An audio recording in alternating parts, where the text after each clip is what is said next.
அருண் இப்போ நான் உனக்கு காட்டுறேன் பாரு. என்னது இது கண்டுபிடி? ஃப்ரோசன் இட்லி. ஃப்ரோசன் இட்லி இது அப்படியே வாங்கிட்டு போயிட்டு ஓவனில் வச்சா இட்லி வந்துடும்.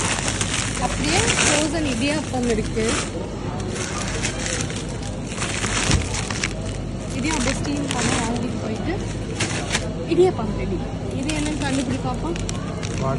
நெய் அப்பம். அப்பம். இட்ஸ் நாட் வடை. அப்பம். நம்ம அதிரசெல்லாம் சாப்பிடுவோம் அந்த மாதிரி.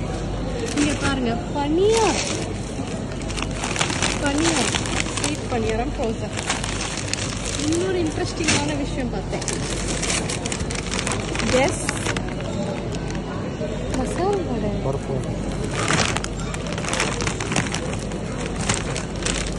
ஸோ இனிமேல் குக் பண்ண வேண்டாம். நார்மல் வாட்டர் பாட்டில் மாதிரி மூடிலாம் இருக்கு. இல்ல அது நல்லா இதை கலட்டிடலாம். இது கழட்டலாம் போல.